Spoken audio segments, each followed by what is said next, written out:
Bonsoir à tous et bonsoir à toutes, bienvenue dans Politiquement Incorrect. Au sommaire ce soir, tout d'abord le réquisitoire. Pour ou contre la démission de Christiane Taubira, la garde des Sceaux depuis l'élection de François Hollande en 2012, celle qui a incarné la fronde au sein même du gouvernement, a démissionné hier. Celle qui sera désormais remplacée par Jean-Jacques Urvoas a quitté son ministère à vélo, ce qui n'a pas manqué de faire réagir. Nous parlerons ensuite de ces phénomènes d'uberisation de la société, Uber pour les voitures, Airbnb pour le logement. Ces sites ou applications qui permettent de rendre des services payants sont fort utiles, mais aussi très controversés. Pour preuve, la grève des taxis cette semaine. Débat ce soir dans notre émission. N'hésitez pas à poser vos questions ou à réagir sur le Facebook ou le Twitter de Politiquement Incorrect. Enfin, coup de projecteur sur les Oscars et plus précisément sur un scandale que nous mettrons en exergue et que mettront en exergue nos chroniqueurs ciné. Manque de représentativité de certains acteurs dans cette cérémonie. Les Oscars sont-ils racistes? Privilégient-ils les hommes blancs comme Nadine Morano? Nous nous interrogerons à la fin de cette émission. Politiquement Incorrect numéro 110 de ce soir, c'est parti. Politiquement Incorrect. Le jeudi sur Radio Rec, présenté par Nicolas.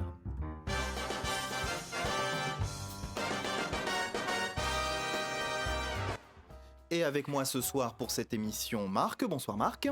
Bonsoir Nico. Bonsoir Nelson. Bonsoir Nico. Et bonsoir Baptiste. Bonsoir Nico. Merci pour cette homogénéité messieurs. Et effectivement, nous nous retrouvons pour un nouveau numéro de Politiquement Incorrect, on le dit en permanence, n'hésitez pas à réagir à cette émission, que ce soit pendant qu'elle est tournée évidemment, si vous nous écoutez en direct, mais aussi si vous réécoutez les podcasts, car nous sommes toujours en attente de vos réactions afin d'interagir avec nos chers auditeurs. Messieurs, vous avez passé une bonne semaine ? Oui. Merci. Oui. Oui. Qui nous dit mot consent, on va dire, hein, effectivement. Pas grand chose à dire. Voilà, toujours ravi de revenir pour cette émission quand même. C'est le moment où il faut dire oui, Baptiste. J'ai rien d'autre à faire. Merci beaucoup. On va se retrouver donc tout de suite pour notre première partie, le réquisitoire pour ou contre la démission de Christiane Taubira. C'est la question que nous posons ce soir. Et effectivement, la garde des Sceaux, ex-garde des Sceaux dorénavant, qui a démissionné du gouvernement hier, pour ou contre cette démission de Christiane Taubira. Et oui, Christiane Taubira qui était très controversée dans le gouvernement, Marc. Ah ça oui, c'est moins qu'on puisse dire. Après, le pour ou contre, je veux dire, la question se pose pas. Je sais que c'est une forme de question. Alors pour ou contre ce qu'elle a fait, à la limite, ça serait une question. Mais alors pour ou contre sur sa démission, elle est partie. Donc à la limite, la question ne se pose pas. Non, la question qui se pose, c'est fallait-il qu'elle démissionne ? On sait que la garde des Sceaux était dans la tourmente, qu'elle a pris quelques positions contre l'avis général du gouvernement, notamment sur les dernières actions effectivement d'échéance de nationalité où elle n'allait pas forcément dans le même sens. On rappelle que Christiane Taubira fait partie du Parti radical, qui est un des partis de gauche, mais effectivement elle ne fait pas partie par exemple du Parti socialiste. Et donc la question est finalement, voilà, quand on n'est pas tout à fait en accord, on se souvient du cas de Benoît Hamon, on se souvient du cas de Aurélie Philippot, et de leur collègue Arnaud de Montebourg. Voilà, Arnaud Montebourg, pardon. On se souvient qu'ils avaient quitté également le gouvernement. C'est pas tout à fait les mêmes raisons. Là, en plus, ils avaient été priés de le quitter, vu qu'ils avaient quand même sorti de grosses phrases. Christiane Taubira décide de partir, certainement en accord avec le Premier ministre et le Président. Nelson, tu voulais dire quelque chose ? Ouais. C'est plus qu'un accord, moi je vois un coup de pied au cul, mais bon, ça c'est l'appréciation personnelle. Taubira, franchement, on a tout fait pour qu'elle parte. Enfin, elle était pas du tout appréciée. Moi, personnellement, je trouvais que ce qu'elle faisait, c'était globalement bien. Elle avait des idées intéressantes, notamment sa prise de position sur la déchéance de nationalité. On en a parlé. Dans l'émission, oui. Ouais, je sais plus, il y a 2 semaines, je crois. La première émission de janvier, me semble, la première. Ouais, ouais. Et elle, visiblement, elle avait été d'accord avec nous, donc je peux être que d'accord avec elle, du coup. Mais là, en fait, elle s'en est pris, depuis qu'elle est arrivée, elle s'en est pris plein la tronche. Je pense que tout le monde était d'accord pour la faire sortir. Surtout Manuel Valls qui est en train d'essayer de se faire son petit groupe à lui, j'ai l'impression, parce que visiblement, il met des copains à lui à la place. Je me souviens plus de son nom. Jean-Jacques Urvoas, ouais, c'est ça, de Christiane qui est un Taubira, mec qui est très proche de lui. Enfin, Je dis pas qu'il y a un complot ou quoi que ce soit, enfin, c'est pas mon propos. Peut-être qu'il y a un complot, ouais. Et arrête. Je dis pas qu'il y a un complot, mais c'est quand même un peu étrange de la part de. Ça me paraît un peu bizarre, tu vois, qu'ils mettent que des proches à lui. Je trouve que Manuel Valls devient de plus en plus puissant. Je suis pas d'accord avec ce qu'il fait en plus, lui. Enfin, sa politique à lui, je la trouve pas terrible. Et moi, je vois quand même un gros coup de pied au cul pour lui donner de l'élan à Tolibera. Je pense qu'il y avait de ça quand même. Quand on parle justement de Christiane Taubira, rappelons quand même qu'il s'agissait d'un symbole de ce gouvernement. Bon, déjà, c'était l'un des derniers symboles de l'ouverture à gauche, enfin, à l'ensemble de la gauche du gouvernement, puisqu'elle fait partie du Parti radical, que les écologistes sont partis il y a un petit moment maintenant, que le Parti communiste n'y est pas présent. Et rappelons également que c'est elle qui a porté la réforme du mariage pour tous, notamment. Donc un symbole qui, effectivement, jusqu'à récemment, n'était pas atteignable puisqu'elle était restée malgré les différents remaniements qui ont eu lieu depuis plusieurs mois. Mais enfin, Taubira, ça restait dans le gouvernement Hollande, c'était la seule qui faisait une politique réellement de gauche. Enfin, Hollande, bon, je veux pas critiquer, mais c'est vrai qu'on l'entend pas beaucoup, à part pour les attentats où il essaie de se refaire une image. Euh, Taubira, c'était la seule qui avait une vraie politique de gauche. C'était respectable, c'était très respectable dans la conjoncture actuelle. C'est un peu la seule qui avait vraiment des idées de gauche. Valls, lui, il fait à droite, hein. Hollande, il a un peu le cul entre deux chaises. Je pense qu'il a une volonté de faire de la gauche, mais il n'a pas les moyens de le faire. Enfin, en tout cas, il se donne pas les moyens de le faire. Et puis bon, ben, elle qui essaie de tenir un peu tout ça, je peux comprendre qu'elle ait été dégoûtée. En plus de ça, se prenait des critiques dans la tronche en permanence, quand c'était pas des insultes. Et qu'elle soit partie, je comprends. Et puis elle l'a dit elle-même, c'était une forme de résistance, son départ. Enfin, c'était un peu un petit coup de gueule, quoi. Elle a dit, ouais, bah, vous voulez faire une politique de droite, faites-le sans moi, quoi. Voilà, elle a dit, la garde des Sceaux, effectivement, qu'il y avait deux manières de résister, soit en restant, ce qu'elle a peut-être fait jusqu'à présent, et dorénavant en partant, c'est-à-dire effectivement en pouvant ouvrir sa gueule finalement, hein, Marc.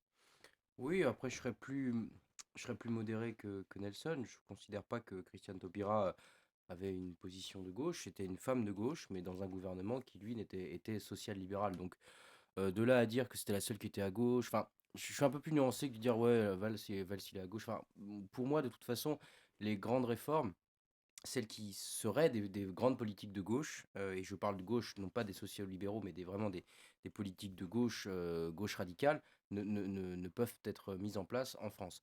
Je ne considère pas que le mariage pour tous ou que la réforme pénale sont des avancées en matière de gauche. Ce sont des avancées qui sont d'ordre, alors, d'un côté qui est d'ordre sociétal et de l'autre qui est d'ordre plus juridique. Sur cette question-là, je suis plus mitigé. Sur le départ de Taubira, après, en tant que femme qui a été longtemps, je crois, au Parti radical de Guadeloupe, je sais pas si c'est Guadeloupe, enfin, deux, c'est je sais plus exactement, en tout cas dans les dom-toms. Je sais c'était une femme de gauche. Je trouve pas elle a pu mettre en place une politique de gauche. C'est tout simplement ça. Sur le fond, le gouvernement de toute façon est social, mais davantage libéral que social. Au lieu de mettre social-libéral, on ferait mieux de dire libéral et un petit peu social. La politique se juge à ciel ouvert et on voit très bien que aujourd'hui, ce n'est pas une politique de gauche. Une politique de gauche, selon moi, ce n'est pas résumable en substance à un mariage pour tous ou à l'adoption pour les couples homosexuels. Moi, ce qui m'intéresse, ce sont les grandes réformes qui englobent la société et qui font que les rôles puissent se partager entre pauvreté et richesse. Je ne considère pas qu'on est là-dedans, dans ce gouvernement-là. Après, je Enfin, salue juste le geste de Taubira qui, selon elle, n'a pas pu aller au bout de ses idées et qui, du coup, est parti. Je trouve que c'est honorable pour sa personne, pour son image et puis surtout pour ce qu'elle défend. Je trouve ça bien, tout simplement. Oui, Christiane Taubira, qui est donc effectivement d'origine guyanaise, Ah ouais. hein, pour être très précis. Nelson, tu voulais répondre à Marc. ouais, non, je trouvais que enfin, sa politique, notamment juridique, elle a fait ce qu'elle a pu pour que ce soit une politique vraiment socialiste, enfin radical socialiste. Donc, enfin, pour moi, c'est la seule qui, dans son gouvernement, enfin, dans son ministère, a fait une politique réellement de gauche. Non, non, à la limite, Enfin, Hamon peut-être, en son temps, qui a voulu, et Montebourg, à la limite, peut-être. Je trouve pas que sur des questions d'ordre sociétal que sont le mariage pour tous et l'adoption pour les couples homosexuels et la réforme qui marque le ministère de Christiane Taubira et la question de la réforme pénale, je considère pas ça comme des avancées de gauche. C'est pas parce que on a une politique un peu bobo envers les détenus ou qu'on fait de la gentillesse envers les couples homosexuels que c'est une politique de gauche. Alors je ne dis pas que c'est mal ou c'est bien. Je dis pas ça, je dis juste que pour moi, la gauche, ce sont les grandes valeurs défendues par la gauche depuis 1936, depuis le Front Populaire. Et là, alors je dis pas que c'est de sa faute. Je dis pas que c'est de sa faute. L'histoire est là, l'Europe est là aussi, et du coup, on est obligé de faire avec. Mais depuis toute façon, et là, j'élargirai pour pas justement m'en prendre uniquement à Christiane Taubira au gouvernement. La gauche n'est plus la gauche depuis que Mitterrand, en 83, s'est converti au libéralisme, c'est tout. Alors, on a un gouvernement qui dorénavant est composé, pour faire un petit point parité qu'on fait à chaque fois qu'il y a un remaniement ministériel, un gouvernement qui est désormais composé de 8 hommes et de 8 femmes, puisque c'est un homme qui l'a remplacé, Christiane Taubira, et donc effectivement 9 hommes secrétaires d'État et 8 femmes secrétaires d'État. Donc sur ce point-ci, un petit point qu'on souligne à chaque fois qu'il y a un remaniement, la parité reste de mise. Un gouvernement, nous dit-on, qui est âgé d'une moyenne d'âge de 53 ans.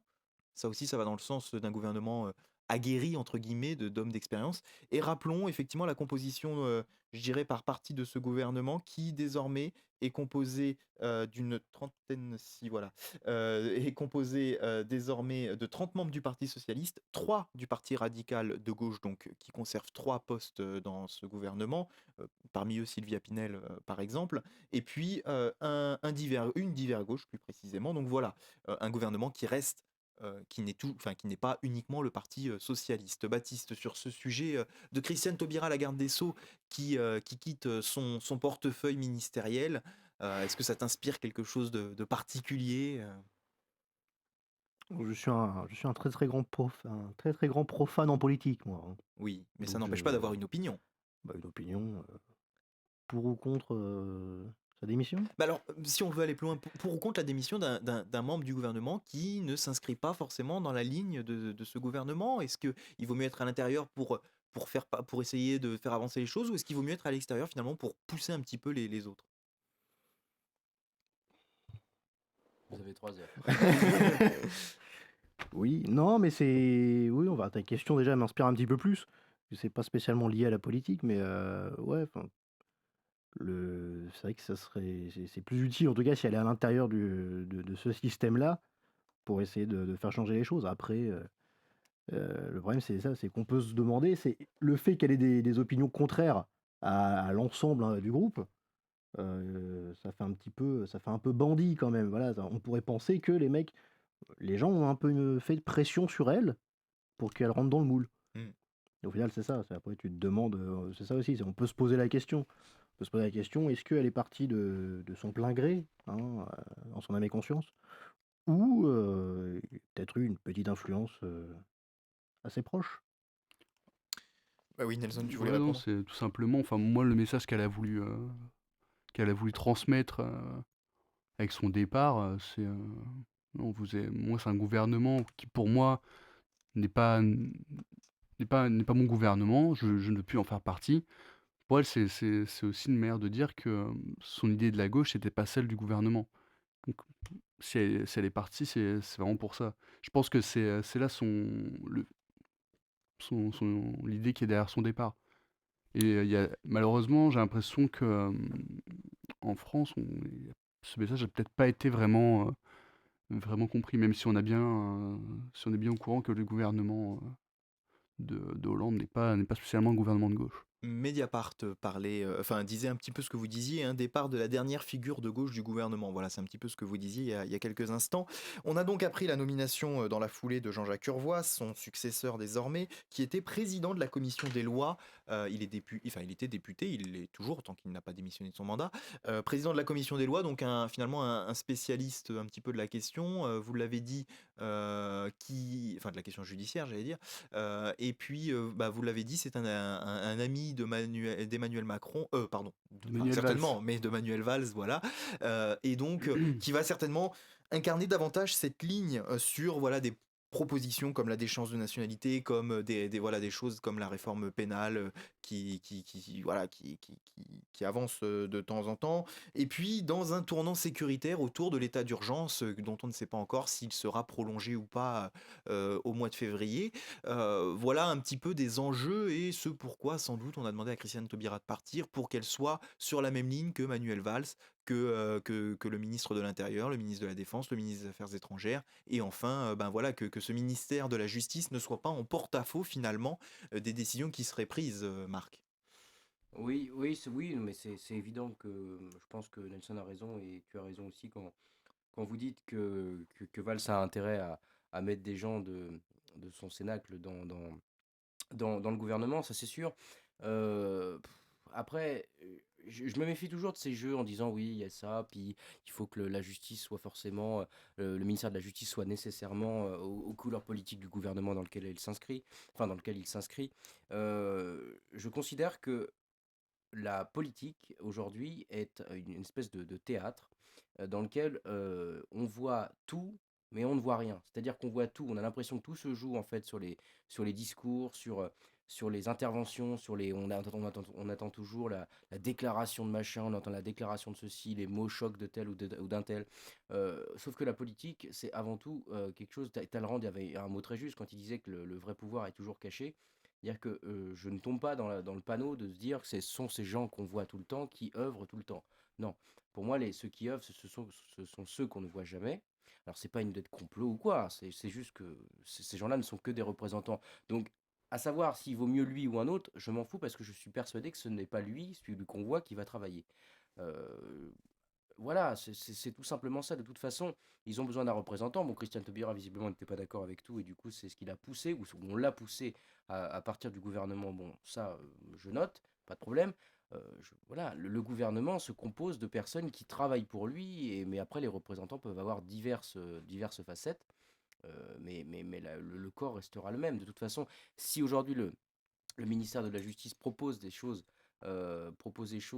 c'est parce que le parti aura validé avant, enfin le parti au sens large, le gouvernement aura validé avant. Donc je vous rappelle que voilà, Montebourg et Hamon se sont fait virer parce qu'ils avaient des phrases, tu l'as rappelé tout à l'heure d'ailleurs, tu l'as dit, il y avait des déclarations qui n'ont pas plu, etc. Voilà, tout simplement, quelque chose, le gouvernement est quand même une chose assez, à mon avis, bien huilée. Toutes les déclarations, enfin toutes les mesures plutôt, pas les déclarations, mais toutes les mesures, toutes les politiques sont concertées. Un conseil des ministres, ça sert pas à rien. Donc voilà, je ne crois pas du tout au fait que on puisse mettre quelqu'un parce que le ministère de la Justice n'est pas d'accord sur sa ligne que ça ne fonctionne pas. Non, quand même, vous doutez bien que les gouvernements sont bien plus intelligents que ça, dans le sens où tout ce qui est pensé et projeté devant tout le monde, le mercredi à la sortie du Conseil des ministres, tout ça est validé par tout le monde. Donc C'était une manière de ne pas perdre la tête finalement pour François Hollande, Manuel Valls, de se séparer, j'allais dire, attention, hein, c'est pas un jugement, mais enfin de la garde des Sceaux, quand on voit tout le balai médiatique justement qu'il y avait depuis, je sais pas, tous les remaniements ministériels qu'il y a eu depuis l'élection de François Hollande, quasiment, on a entendu parler de Christiane Taubira qui pourrait changer de portefeuille, aller plutôt vers des trucs où elle risquait pas de mettre le bazar, si je puis dire, hein, la culture, voilà, ou tout simplement de la faire partir du gouvernement. Ça fait depuis quasiment 2012 qu'on entend parler de ça. oui, non, mais encore une fois, mettre le bazar, c'est vaste. Encore une fois, Oui, non, mais c'était pas non, mais le je comprends ce propos. que tu veux dire. C'est pas ton terme que je critique, c'est la façon de voir les choses. C'est-à-dire que tout est huilé, si tu veux, je répète encore cette expression, mais tout ce qui est décidé, tout ce qui est annoncé est pensé. Je veux dire, encore une fois, le Conseil des ministres, ça sert pas à rien. Voilà. Ce n'est ni plus ni moins que des représentants qui se rassemblent pour savoir qu'est-ce qu'on annonce avant, qu'est-ce qu'on va faire avant, et après, ceux qui travaillent, on ne les voit jamais, c'est évident. Euh, je ne crois pas du tout à cette idée selon laquelle une personne n'est pas vraiment acceptée au gouvernement, mais on la laisse quand même. Non, non, je ne considère pas ça. Ils avaient besoin de quelqu'un qui a fait passer ce qui étaient les réformes les plus douloureuses à faire passer pour un gouvernement, parce qu'ils savaient très bien que la réforme pénale et le mariage pour tous n'allait pas plaire à tout le monde, et qu'ils ont mis la figure qui, à l'époque, et quand aujourd'hui, était la plus à gauche. Et ils se sont, moi je trouve, c'est pour ça que j'ai beaucoup de respect pour Taubira, rien que pour ça, je trouve qu'elle a servi de ligne de front à des mesures qui allait forcément déplaire, non pas forcément à ceux en partie, mais aussi à ceux qui ont voté pour Hollande, mais à ceux qui n'ont pas voté pour Hollande, ça allait faire un tollé complet. Et à chaque fois qu'il y a eu une réforme annoncée par Taubira, enfin les grandes réformes de Taubira, ça a fait un véritable tollé. Et maintenant, on a l'impression qu'ils se sont servis d'elle c'est bon, plus rien à faire. Maintenant, c'est Mais ça est-ce aussi que que. j'entends, et c'est ça, regarde, je te dis juste quelque chose. C'est aujourd'hui, tu discutes avec quelqu'un, mais moi j'ai des collègues, tu discutes avec eux, ah ça y est, elle est partie, elle a fait tant de misère que Oui, mais ça. voilà, mais est-ce que Mais c'est finalement. le gouvernement qui Oui, a fait mais ça, c'est pas elle, faut arrêter. n'était-elle pas finalement un handicap à la fin? N'était-elle pas devenu un handicap? C'est-à-dire que dès qu'elle proposait quelque chose, dès qu'elle portait une réforme, et ben finalement les gens disaient non, c'est Oui, mais n'importe quoi. tu vois la saloperie, c'est-à-dire que C'est tu te sers d'une personne Oui, mais pour réponds faire à la passer question. Oui, mais tu te sers d'une personne pour faire passer des réformes dont tu sais très bien que ça va engendrer des réactions de part et d'autre, médiatiques et sociétaux. Et après, Tal. tu dis, ça devient un fardeau. Non, mais je suis d'accord avec toi. C'est peut-être l'idée de se débarrasser d'un fardeau. Je veux bien être d'accord avec toi. Mais moi, c'est plus le fait que c'est un procédé totalement dégueulasse. C'est-à-dire que fais le sale boulot. Et maintenant que tu as l'image de cette partie du gouvernement qui a fait les choses qui ont déplu le plus à tout le monde, en plus, on est un an et quelques, enfin un peu moins, un peu plus d'un an avant 2017, j'ai l'impression que c'est voilà, t'as fait passer le boulot, maintenant on va se désolidariser de ton image et de ce que tu as fait pour ensuite avoir une image davantage responsable Et repartir à la et on conquête. voit très bien que ça fonctionne parce qu'aujourd'hui les gens se disent pas gouvernement à la con, se disent ah ça y est Christiane Taubira est parti, or qui a lancé ce que Taubira a annoncé, c'est bien le gouvernement. Nelson, tu es d'accord avec cette analyse de Marc? Ouais, être tout à fait d'accord, autant que c'est un point de vue que je connaissais pas, mais je suis très content de le découvrir. D'accord. Eh ben, je pense qu'on va pouvoir refermer le cas Taubira. En tout cas, on lui souhaite bon vent à Christiane Taubira et bah non, mais qu'elle puisse se retrouver. Oui. Non, c'est pas la fin de Thalassa, mais voilà, qu'elle puisse. T'étais le seul à connaître cette référence, Nicolas. Tu viens de te J'imagine. plomber Oui, là. bah, j'imagine. C'est très bien, t'as là ça. Oui. Enfin, c'est peut-être. Bon alors, messieurs, eh bien, je vous propose de passer tout de suite à notre deuxième partie de cette émission. On en parle. Hubert.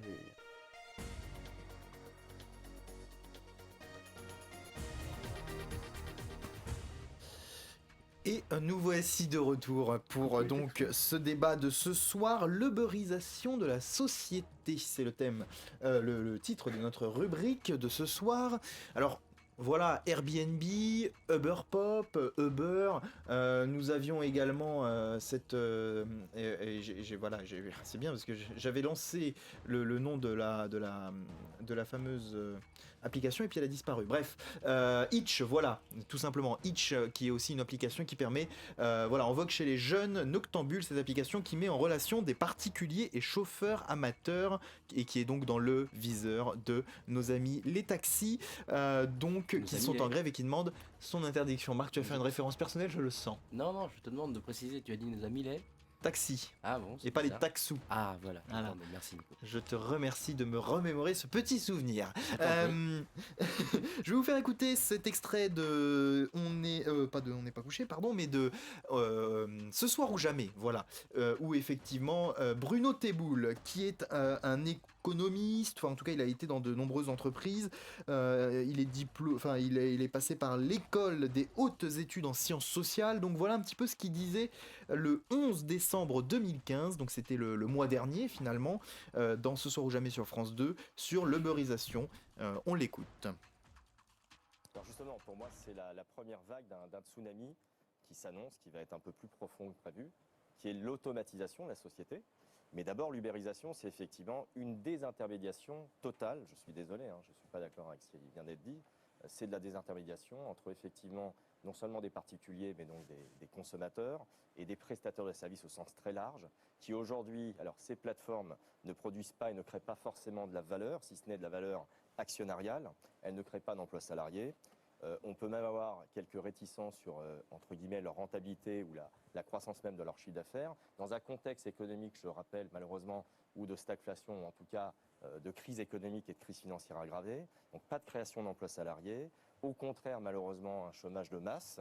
Et puis les prévisions à l'horizon 2025, alors ça c'est le côté un peu sombre, mais bon, il faut en parler, sans tabou, qui sont des prévisions faites par l'Institut Bruegel, par le MIT, par Oxford. Daniel Cohen le cite dans son dernier ouvrage. Je crois que c'est tout à fait sérieux. On parle quand même de 42 à 47% d'emplois automatisés. Donc Uber ne s'en cache pas. Le PDG est tout à fait cynique lorsqu'il dit moi, la prochaine étape, c'est commander des voitures autonomes chez Tesla, remplacer les chauffeurs pour accroître la qualité de service, accroître l'efficacité, accroître la plateformisation de l'économie. Voilà où on en est aujourd'hui. Donc en effet, ça détruit de la valeur. Voilà un petit peu ce qu'en dit cet économiste. Évidemment, je vais vous demander ce que vous en pensez, vous, d'Uber. Alors, peut-être faire réagir Marc sur déjà ce que dit ce monsieur avant de réagir sur est-ce que c'est bien ou pas Uber, est-ce que c'est utile. Mais peut-être tout simplement de se demander, avant toute chose, bah voilà, ce monsieur dit en gros, bah, il n'y a pas de création de valeur avec quelque chose comme Uber, il n'y a pas de poste réellement de création de poste, c'est pas une entreprise qui crée du travail et qui va résoudre par exemple le problème du chômage, tout simplement. Oui, mais je trouve qu'il est un peu léger dans son explication parce qu'évidemment, ça ne crée pas de boulot. Mais ceux qui sont les conducteurs de beurre, ceux qui décident d'adhérer et de faire les démarches pour adhérer et faire partie de beurre, sont des personnes soit qui ont un boulot, soit qui n'en ont pas. Alors, je ne vois pas en quoi ça paraît illogique de savoir que Uber ne sont pas des CDI voilà, de la valeur, enfin, entre guillemets, de la valeur ajoutée en disant c'est des emplois en plus, etc. La question ne se pose pas. Le nombre de fois où j'ai pris Uber, c'était soit des étudiants qui arrondissaient leur fin de mois avec Uber, en tant que conducteur, soit c'était des personnes qui faisaient ça à temps plein mais qui n'avaient pas de boulot. Donc moi je trouve ça pas scandaleux, je me scandale de rien, mais je ne me scandalise de rien, je veux dire, pardon, j'invente des mots aussi. Mais je trouve ça un peu léger de dire oui, c'est pas bien parce que en gros, il faudrait la critique, ça serait de dire, étant donné qu'il n'y a pas de création d'emploi comme des CDI, etc., c'est pas bien. Mais pour l'instant, ça permet à des gens qui n'ont pas forcément de boulot, qui arrondissent leur fin de mois, d'avoir de l'argent en plus. Donc je ne vois pas pourquoi il sort ça, et j'ai bien compris son explication, mais je la trouve un peu légère. Moi, ce qui me choque le plus, c'est que je veux bien entendre sa phrase, je veux bien entendre le fait que ça ne crée pas d'emploi. Bon, il a raison, en substance, il a raison, je suis d'accord. Et après, la question est de savoir si oui ou non la société ne va pas vers l'ère du low cost et que les taxis sont les plus indignes de contester ça. Tout est de plus en plus de moins en moins coûteux aujourd'hui. Le fait de faire une course de même pas 10 km et que vous payez 45 euros, 50 euros des taxis, je trouve pas ça normal. Si vous avez un service qui vous prend 50, 60, 70% moins cher et que vous allez chercher, c'est tout à fait normal. Toutes les grandes sociétés se mettent à faire du low cost, à payer moins cher, à avoir des services qui nous permettent de dépenser moins. Et les taxis résistent. Mais il faut. Alors, je comprends la révolte des taxis, mais c'est juste que Ah, là, on est fini dans le cycle des taxis. Ça va s'arrêter. Et en tout cas, c'est pour ça que je ne comprends pas vraiment la révolte des taxis pour le coup. C'est-à-dire que je suis persuadé que le Uber sert avant tout ceux qui ne peuvent pas payer plus cher. Ceux qui peuvent se permettre de payer aussi cher continueront à prendre les taxis, je suis pratiquement sûr, parce que les taxis, c'est une forme de sécurité. Une forme de sécurité dans la mesure où vous réservez, vous faites, bon, alors vous payez plus cher, mais il y a quand même une certaine forme une certaine forme de confort. Et je suis pas sûr que ça leur enlève beaucoup de clients à ces taxis. alors peut-être pas dans un premier temps, mais certainement ils le craignent pour l'avenir, évidemment, si Uber prend plus d'importance, Uber et les autres, hein, on vient de Mais dire Hitch. ouais. Rappelons peut-être la genèse du combat des taxis, parce qu'ils sont peut-être pas contre Uber finalement, mais ils sont contre Uber dans la situation actuelle, c'est-à-dire alors que les taxis payent une licence, achètent une licence pour pouvoir être taxi, et que ceux d'Uber ne payent pas une telle licence, et c'est peut-être davantage contre cette inégalité que les taxis se battent actuellement, puisque beaucoup ont dit ok, très bien, on légalise Uber, mais dans ce cas-là, enfin, vous nous remboursez notre licence. Non, il faudrait tout simplement. Alors, oui, mais alors, voyez la bêtise de l'État. C'est-à-dire que je sais qu'il a besoin de d'argent, l'État, mais si l'État prenait vraiment les choses à bras le corps, il faudrait tout simplement que la licence soit moins chère, parce qu'on peut pas la rendre gratuite, ça m'étonnerait que ce soit possible, ça m'étonnerait.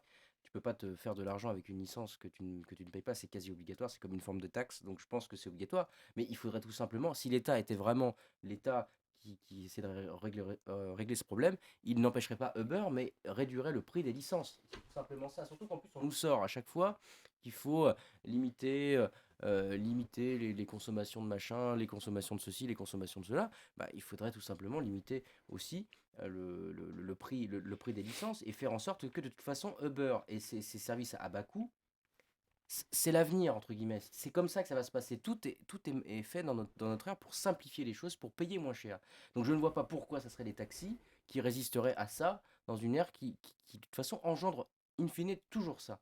Donc ça a tendance à sacrément m'énerver, d'autant que je trouve que, je suis désolé, mais payer autant des taxis pour des courses, mais qui sont minimes. Il faut payer 5 euros de plus ou le prix majoré quand vous avez une personne qui est devant. Il faut payer plus cher quand il y a des bagages. Donc, à un moment, il faut arrêter. Il faut réserver. On ne sait pas par où il passe, alors que moi, en tout cas, toujours chez Uber, c'était toujours des mecs qui prenaient leur portable, du coup, qui avaient des GPS instantanés, c'est-à-dire que vous êtes sûr, ils vous fait passer par les routes les plus courtes, Oui, etc. puis Il vous n'y le avait pas voyez. d'enfumage. Le nombre de fois où j'ai pris le taxi, il y avait toujours de l'enfumage. Genre, je faisais 15 km, c'était 80 €. C'est quoi ce bordel? Nelson. Ouais, non, je suis tout à fait d'accord économiquement avec Marc, son analyse est très juste. Moi, ce qui me dérange un peu plus, parce que je trouve plus intéressant, notamment, c'est l'image médiatique de cette espèce de conflit, notamment des taxis qui, au final, moi, ont permis déjà de connaître Uber, ce que je ne connaissais pas. Et surtout, mais Ils ont fait de la pub. non, mais bien sûr. Bien sûr. Ah, mais Faut pas ouais, parler de quelque chose, faut en parler tout le temps. ah, c'est ça. Bah, regarde Dieudonné, si on n'en parlait pas pendant le scandale Dieudonné, ça l'a plus servi à rentabiliser son spectacle, enfin, à lui faire de la pub que vraiment à le gêner. Mais bref, non, mais enfin, tu regardes l'image des taxis qu'ils ont, là, tu les vois sur les autoroutes en train de bloquer les machins, de jeter des pneus et des cailloux sur les bagnoles qui passent. Je trouve que là, l'image des taxis comme on l'a aujourd'hui, elle est quand même très mauvaise. Enfin, il faudrait vraiment qu'ils songent un petit peu à ça parce que s'ils veulent vraiment faire en sorte qu'on leur fasse confiance, qu'on leur donne notre blé, il faudrait peut-être qu'ils se calment un petit peu. Je suis pas spécialiste en communication, mais bon, quand tu vois les mecs en train de taper sur la voiture des particuliers, je suis pas sûr que ce soit une bonne pub. Et derrière ça, c'est vrai que les mecs d'Uber, bah, c'est pas des privés, c'est des gens un peu normaux. Enfin, enfin, des gens normaux entre guillemets. Je crois que là, ils sont en train de perdre leur bataille, les taxis. Faudrait vraiment qu'ils pensent à changer l'image. En tout cas, médiatiquement, au jour d'aujourd'hui, il n'y a rien qui aide vraiment les taxis, quoi. Donc, je pense que Marc a raison. La licence du taxi, il faudrait la faire un peu moins chère. Peut-être créer une espèce de société regroupant les taxis, permettant de regrouper enfin, que ce soit un peu moins libéral, et regrouper ça autour d'un organisme, voilà. C'est peut-être une solution. Mais en tout cas, là, le truc des taxis ne fonctionne pas. Oui, C'est tout. effectivement. Ah, Baptiste, tu partages cette analyse? C'est Ouais, ouais, quelqu'un mais qui alors, me il me semble que normalement les licences de taxi, il me semble qu'il y a un nombre défini. Il y a un nombre Oui, bien défini sûr, bien de sûr, tout le monde ne peut licences. pas être Après, taxi bon, aujourd'hui, après, bien sûr. au fur et à mesure des reportages sur les taxis qu'il y a eu à l'époque où il y a eu la grosse crise Uber contre taxi, Uber Pop, ouais. oui, voilà, il me semble. Mais il y a eu les révélations sur les taxis, le nombre limité de licences qui circulent en France, les mecs qui se les refilent à hauteur de 10 000 € en 12 comme ça. C'est. Qu'est-ce que tu veux? Forcément, c'est un business comme un autre. Le problème, c'est que là, on est en train les taxis veulent pas changer et ils sont contre Uber. Le problème, c'est qu'est-ce que offre Uber par rapport aux taxis? C'est ça aussi, il faut essayer de comparer. Tu es quand même dans un marché relativement libre où forcément, c'est la course à l'optimisation. Uber, ils ont quoi comme avantage? C'est moins cher. Beaucoup moins cher, déjà, c'est un Ça bon va plus vite argument en quoi, en soi. plus. Ça va plus vite, voilà, les mecs sont à côté de chez toi s'il y en a. C'est moins cher, il y en a certains qui sont quand même plus agréables que sûrement beaucoup de chauffeurs de taxi. Il y en a certains après qui ont des attentions un peu plus particulières vis-à-vis des clients. Mais voilà, c'est ça. Et les taxis, eux, refusent absolument l'évolution et à essayer mais tout simplement dans le sens du capitalisme, en fait, d'essayer d'améliorer absolument. Ils avaient le monopole, ils étaient très contents. Et justement, le problème, c'est qu'en ayant le monopole, ils avaient personne, en fait, au final, à qui se comparer. Et là, il y a un petit nouveau qui arrive dans leur business, qui fait les choses beaucoup plus proprement. Et forcément, et eux, ils n'ont pas envie de changer ça. Mais oui, Nelson. Mais après, moi, pour donner un exemple, je vois en Angleterre, ils ont le même problème avec Uber, sauf qu'à Londres, par exemple, les taxis londoniens, eux, ils ont un autre système, c'est que la licence coûte rien, parce qu'en fait, tu t'inscris au truc des taxis londoniens. Par contre, pour avoir sa licence de taxi, tu dois passer un des concours les plus durs au monde, c'est-à-dire que tu dois apprendre toutes les rues de Londres. Imagine le délire, tu dois les connaître par cœur. Du coup, c'est vrai que là, pour le coup, être chauffeur de taxi, tu vois, c'est pas, il suffit pas d'un GPS et d'aligner 100 000 euros, tu vois. Là, ce serait peut-être une solution. Faudrait encadrer en fait réellement le truc des taxis plutôt que de payer une licence. Mais alors justement, le rôle de l'État, c'est d'organiser, de gérer, d'encadrer, Mais comme, peut-être comme tu même viens pas de le dire. spécialement l'État, hein, Oui, juste mais un organisme. oui, mais oui, mais enfin, c'est le rôle de l'État quand même. Ah, Théoriquement, en tout cas la loi du marché, je veux dire, de définir si Uber est légal ou pas, c'est son rôle. Finalement, est-ce que Marc, cet État, ne devrait pas, enfin, doit prendre position, d'ailleurs c'est un petit peu ce que demandent les taxis, mais quelle doit être la position de l'État? On a ici un cas entre ce monsieur qui nous dit effectivement que bah, il n'y a quand même pas de la création officielle d'emplois dans le cadre de En Uber, France. et d'un autre côté, eh bien effectivement, le fait que bah, ça permet d'arrondir les fins de mois. Mais attention, ça permet d'arrondir les fins de mois, mais du coup, c'est pas un contrat de travail. Donc, il y a des problèmes au niveau du temps passé à conduire, souvent en soirée, pour ce qui est le cas d'Uber, et donc sur des moments où normalement on est censé se reposer. Ça pose des questions de société et assez importantes quand même. Bah, attends, 2 secondes, Marc, je vais réagir. Tant qu'on est sur la question de société, le taxi veut pas se balader la nuit et pourtant tous les gens qui ont besoin de taxi sortent de soirée, ils sont bourrés ou quoi que ce soit. Et là, ils ont besoin de taxi et de taxi pas très cher. Évidemment, les gens vont prendre Uber. Enfin, Oui, puis surtout que les taxis, quand vous êtes bourré, ils veulent pas vous prendre. Enfin, quand ils en pas plus, bourré, mais ouais. sans être bourré au stade Mais de en même temps, il y a Westland. un truc, les taxis ils se Euh, plaignent, les mecs. Enfin, évidemment, ils paient cher. En plus de ça, t'as vu les C'est pas bagnoles mal. dans Non lesquelles mais ils roulent? messieurs, on fait Ouais. pas un procès au taxi, c'est pas la question que je Non, non, posais. mais je suis Non, d'accord. non, mais enfin, quand même, tu vois, faut Mm. dire la chose. L'État doit avoir quelque chose avoir une position claire, c'est ce qu'on lui demande, mais aussi alors d'avoir une position claire, mais en prenant en compte l'évolution du système dans lequel elle s'inscrit. Comme moi j'ai trouvé l'expression de Baptiste très bonne quand il dit c'est une course à l'optimisation. Je suis tout à fait d'accord et il a tout à fait raison de parler comme ça. Sur cette course donc de l'optimisation, il y a aussi une course de la réduction des prix. C'est ce qu'il a dit aussi. Et l'État doit prendre en compte ça. C'est-à-dire qu'il y a des choses où l'État nous dit il faut prendre en compte le développement durable, il faut prendre en compte le réchauffement climatique, il faut prendre en compte tout ça. Il faut voir pour les générations, enfin pour voir comment ça va se développer. Il y a toujours une course par l'État pour voir les baisses de prix, et essayer de faire en sorte que. Et au final, quand on arrive sur un vrai problème qui nécessite des réformes alors évidemment, qui doivent être progressives, c'est-à-dire dans un premier temps peut-être réduire la licence des taxis, peut-être réformer le système même pour être taxi. Ça, je suis tout à fait d'accord. Baisser aussi, ça serait un vrai truc qui arrêterait les taxis de s'énerver. Arrêter de taxer autant le pétrole, quand on sait qu'aujourd'hui, contrairement à ce qu'on dit toujours bêtement, le pétrole, il y en aura toujours parce que les techniques font qu'elles sont de plus en plus évoluées et qu'elles permettent d'aller chercher du pétrole. Alors, soit plus loin, soit de creuser à des endroits où on sait qu'il y a du pétrole mais qu'on ne veut pas l'utiliser. On retarde la date d'extraction pour faire baisser les prix des autres pays. Donc ça, c'est un premier truc. Donc déjà, sur cette question-là, l'État doit avoir quelque chose de clair et prendre en compte que les taxis, ça ne durera jamais. Sur la question de Uber, je considère que l'État a à y aller progressivement. Donc c'est-à-dire que quand les taxis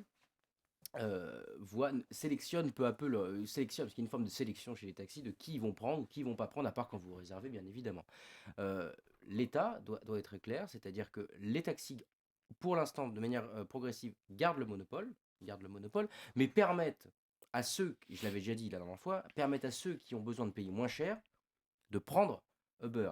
Je suis désolé, quelqu'un qui n'a pas l'habitude de prendre le taxi ne va pas le prendre parce que d'un seul coup, ça y est, il a décidé de payer le prix.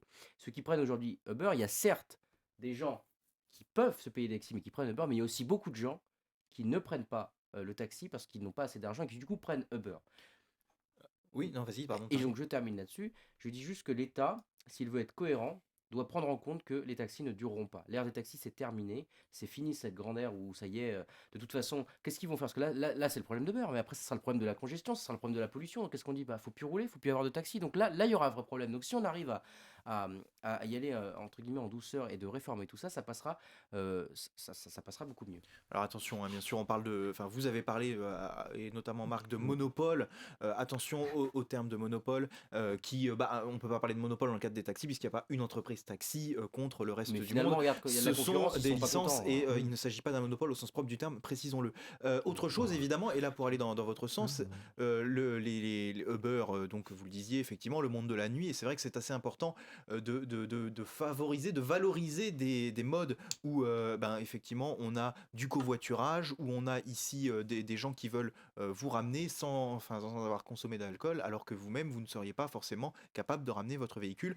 Et peut-être aussi rajouter que le développement d'Uber, j'allais dire d'Uber, le développement d'Uber est évidemment corrélé au fait que bah, la nuit à Paris, les transports en commun, il n'y a pas grand-chose, contrairement à d'autres villes mondiales, et qu'effectivement, bah, il faut bien trouver un autre moyen, et le taxi apparaît comme un moyen difficilement abordable pour tout le monde. On écoute Teddy Pellerin, qui est l'un des trois ingénieurs fondateurs je disais, de la plateforme Hitch, donc qui est une plateforme où on commande son taxi, son véhicule sur Internet. On écoute ce qu'il dit justement pour justifier son action.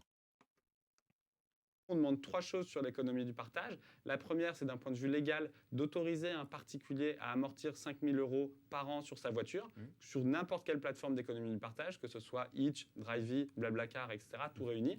Deuxième chose, c'est d'un point de vue fiscal. Donc nous, on pense qu'effectivement, l'économie du partage doit permettre aussi, doit avoir de la fiscalité pour contribuer. Donc on demande juste de payer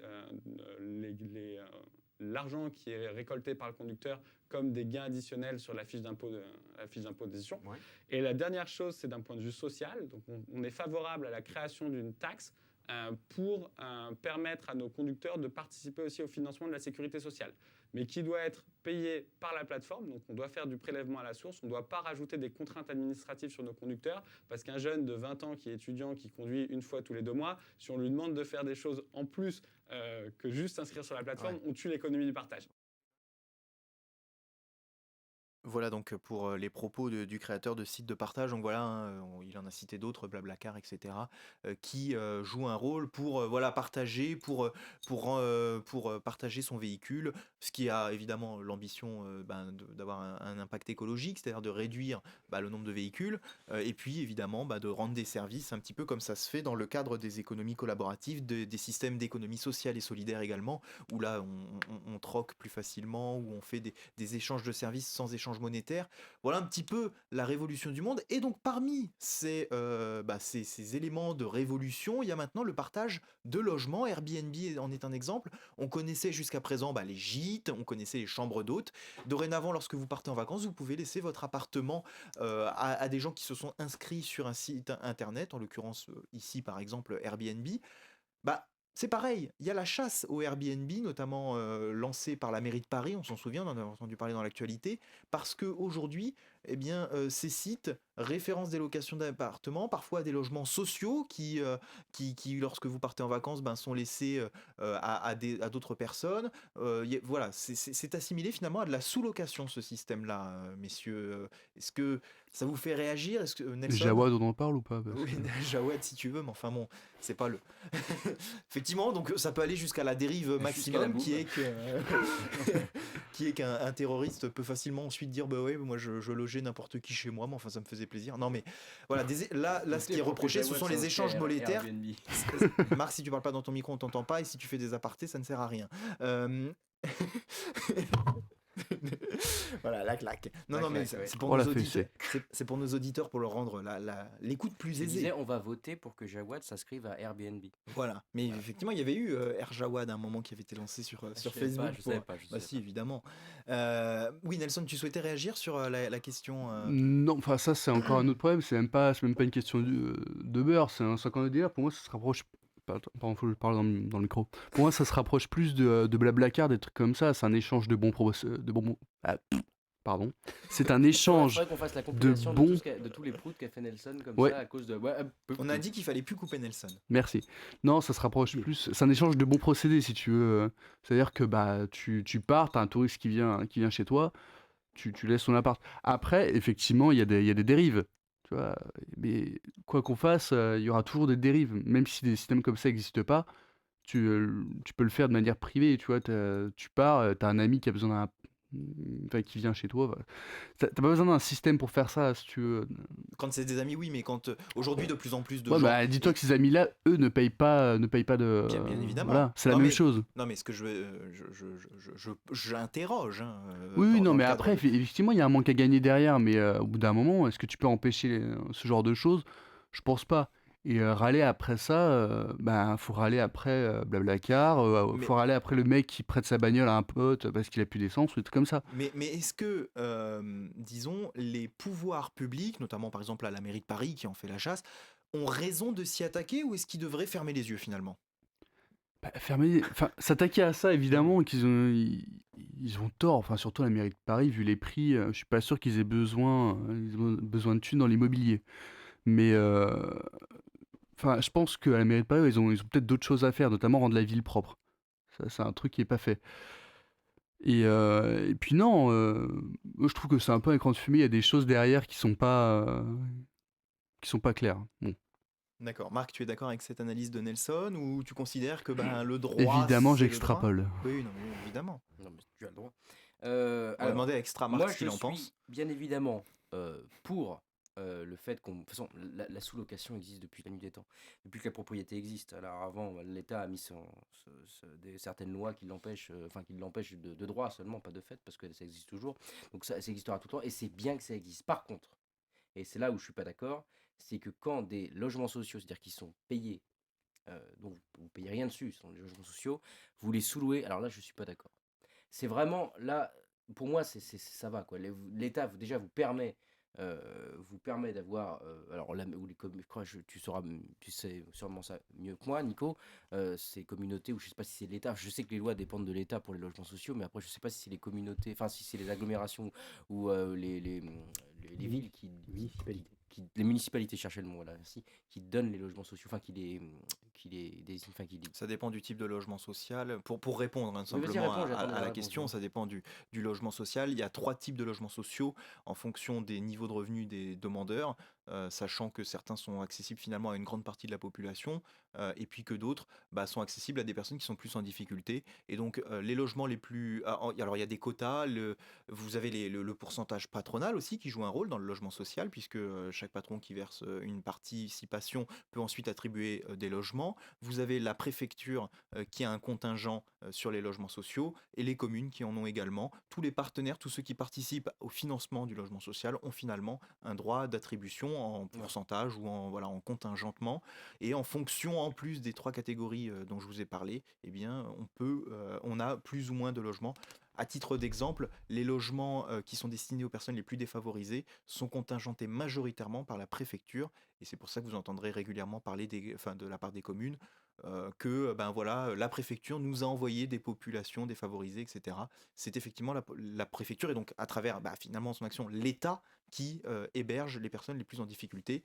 Ceux sur les contingents mairie ou patronaux demandent généralement des salaires un peu plus importants. D'accord. Bon, merci Nico, je savais pas tout ça. Tu m'as encore éclairé de tes lumières urbaines. Mais non, Les alors, lumières de la ville. lumières de la ville. Référence. Voilà. La mairie de Paris n'a peut-être pas Donc, les voilà. déchets, mais au moins la lumière. Je conclus simplement là-dessus en disant que je suis bien le fond de la sous-location. Voilà, je dis que ça existe depuis toujours et je vois pas, il y a de quoi s'opposer du moment que c'est que l'on respecte l'endroit dans lequel on est, parce que évidemment quand il y a du délabrement et de la dégradation de biens, c'est évidemment terrible. Mais moi par contre, quand il s'agit de logements sociaux, on n'a pas à se faire du fric sur des choses que l'État vous concède, ou que l'État ou que les sous-échelles de l'État vous concèdent. Je trouve ça purement dégueulasse. Donc je comprends que sur les logements sociaux on puisse s'insurger. Pour le reste, il n'y a aucune raison de s'insurger. On va donner la parole à Nelson. Non? Non, mais non, c'est vrai que sur le logement social, je suis tout à fait d'accord. C'est un truc. Ça devrait même pas exister. Là, évidemment. Maintenant, interdire complètement enfin, c'est un peu jeter le bébé avec l'eau du bain, quoi. Tu vois, voilà. Merci pour cette allusion De rien. très imagée. Baptiste. Oui, j'ai presque oublié la question, dis donc. J'ai presque oublié les. Ah, ça t'a plu le bébé, là? Oui, presque, oui, un peu. Attends, refais-moi la question rapidement, s'il te plaît, Nico. Je sais pas. Est-ce que t'as un commentaire à faire Sur Oui, la sous-location. la sous-location. Non, mais c'était pas la Non, oui, sous-location, voilà, le non, sujet. non, on est sur principal, Airbnb. Là, on était sur Airbnb. Airbnb, l'ubérisation de la société, effectivement, attends, avec de l'autopartage qui se développe. Le Airbnb, donc ouais, c'est des gens qui échangent leur appart, c'est ça? Au lieu de Oui. louer et quoi, ils payent? Ils louent à quelqu'un ou sous-louent, ils en fait. échangent Pardon, excuse-moi, j'ai pas entendu la question. le système de Airbnb? Oui. C'est un échange d'appartements pour les vacances, mais Oui, c'est tu payes, tu loues à quelqu'un? Oui, en fait, toi, en tant que... Enfin, admettons, moi, je pars en vacances demain. Je mets sur Airbnb mon appartement. Je dis, voilà, il est disponible demain, on est voilà, pour être concret, on est le 29. Donc voilà, il est disponible du 29 au 3, donc 29 janvier au 3 février. Ça, c'est une annonce. Toi, en tant que Baptiste, tu réponds à l'annonce. Tu dis, oui, je suis intéressé à ce que je passe un week-end sur Paris. On conclut pour que toi tu me donneras une somme d'argent qui correspond au service, qui aura été fixé en amont. Et voilà, donc tu profites d'un week-end finalement moins cher qu'un hôtel, moins cher qu'un gîte ou je ne sais quoi. C'est une autre forme et qui permet de partager, donc forcément d'avoir moins cher, puisque tu pars simplement un week-end et au lieu de partir et de laisser ton logement vide, eh bien tu le sous-loues ou tu le loues, hein, ça dépend si tu es propriétaire ou locataire. En l'occurrence, les municipalités sont plutôt contre la sous-location et pas contre évidemment le fait de louer une propriété, ça c'est légal. Mais voilà, D'accord, ouais. effectivement, les mairies s'attaquent aujourd'hui à ce marché sur lequel eh bien, on a des choses qui ne sont pas réglementaires, puisque normalement on n'a pas le droit de sous-louer, puisque c'est apparenté comme cela, son appartement par exemple. Est-ce que tu veux nous louer la Punto? Voilà, je vais la sous-louer. Mais ça Par contre, fonctionne. change-lui Non, mais oui, l'avant. non, mais, Il y a de ça aussi, mais- dorénavant. Non mais voilà, simplement. non mais tu sais quoi, ça me fait penser justement à ce que je voulais dire aussi. Ça relie en même temps avec Uber au final. Tu te rends compte que on essaie en fait de régler d'infiltrer en fait un système qui à la base est fait uniquement pour faciliter ce que les gens peuvent faire déjà, je veux dire, entre eux quoi. Oui, c'est certes, tu peux faire ça avec un pote, tu fais ça avec quelqu'un. Bon, là, c'est pas un pote, c'est quelqu'un que tu connais pas. Mais au final, Uber, c'est pareil, comme si tu faisais du stop, sauf que tu payes moins cher qu'un taxi et le mec est là et tu sais qu'il va s'arrêter pour toi. C'est juste, comment te dire? C'est c'est convenient. C'est un mot ou pas? Non, voilà, non, mais si tu veux, c'est des systèmes qui ont été faits pour. Par exemple, Uber, tu sais, Uber, voilà, c'est pour faciliter les taxis, mais au final, tu te rends compte, c'est quoi? C'est juste un système qui te permet de faire du stop, mais de façon assurée. Et en payant. Et en payant. Non, voilà, non, oui, non, mais certes, mais tu payes pour un service au final, tu payes pour le truc. Là, Airbnb, c'est pareil. Après, est-ce que tu veux vraiment réussir à contrôler un système qui, au final, c'est un truc que les gens peuvent faire entre eux, quoi. Mm. Il y aura sûrement. Si un jour, si ça devient vraiment trop embêtant de l'influence de l'État ou quoi que ce soit dessus, le truc va disparaître, va contourner, quoi. Au bout d'un moment, ça arrivera à contourner. Parce que c'est pas un Ouais. système qui est purement contrôlé. Et surtout qu'à la base, en plus, c'est même pas basé sur un vrai business, quoi. C'est ça, en D'autant fait. qu'en plus, il a raison. Il y a des choses sur lesquelles on ne peut pas lutter. L'État ne peut pas être partout, et heureusement, sinon ça serait un totalitarisme. Mais aujourd'hui, c'est comme si on voulait, l'État disait aujourd'hui, on va arrêter de faire du black. Enfin, on veut évidemment, c'est interdit de faire du black, enfin, d'avoir des revenus non déclarés. Enfin, c'est voilà, la mesure, enfin, le terme un peu pompeux pour dire qu'en fait on fait du black. On ne pourra jamais l'arrêter.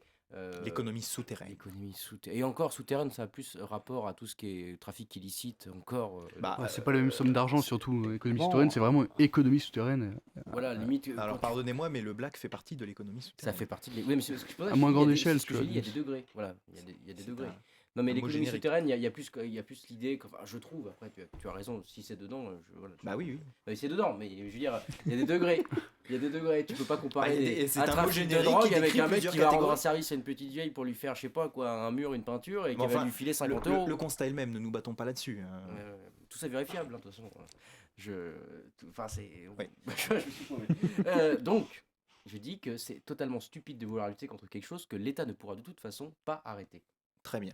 Alors, est-ce que c'est vraiment une raison, malgré tout, pour éviter de On gérer ne ça? pourra jamais. Non, mais c'est pas Non, être mais on fataliste pourra que de jamais. dire ça. Oui, mais c'est ça, justement, on pourra pourra jamais. jamais, mais après, il faut quand même faire l'effort. On s'en pense fout, que c'est c'est pour les dissuasif, gens, toi. c'est Mais voilà, ça l'effort fait plaisir. est de dicter des lois qui, si le mec est chopé, vont s'appliquer. Mais tu peux pas aller plus que ça, sinon. C'est l'intention qui compte. Bah, justement, l'intention est là déjà. Messieurs, pour conclure sur ce sujet, je vous propose tout simplement de vous lire le meilleur titre, je trouve, sur cette affaire. Qui est Hitch, ce faux cousin d'Uber qui fait enrager les taxis? Voilà, référence à cousin Uber des visiteurs. Juste rajouter une petite phrase que j'ai pas réussi à placer tout à l'heure. Marc, tu proposes qu'on réforme les taxis. J'ai envie de dire, c'est dommage que Taubira ait démissionné maintenant, elle aurait pu faire ça avant de partir. Selon ta théorie, comme quoi elle était là pour prendre cher avant. Ah oui C'est vrai qu'effectivement, on aurait pu Elle laisser aurait pu faire bouc la- émissaire là-dessus aussi. Mais C'est vrai. c'est Emmanuel Macron qui est chargé plutôt de ce genre de dossier économique et effectivement il aura certainement l'occasion de s'exprimer là-dessus. Messieurs, nous allons nous retrouver dans quelques instants pour notre dernière chronique ce soir, le coup de projecteur. C'est eh bien Baptiste qui va nous en parler. À tes suites. Suivez-nous sur radio-rec.fr. Retrouvez-nous sur Facebook et Twitter. Partagez l'émission sur YouTube.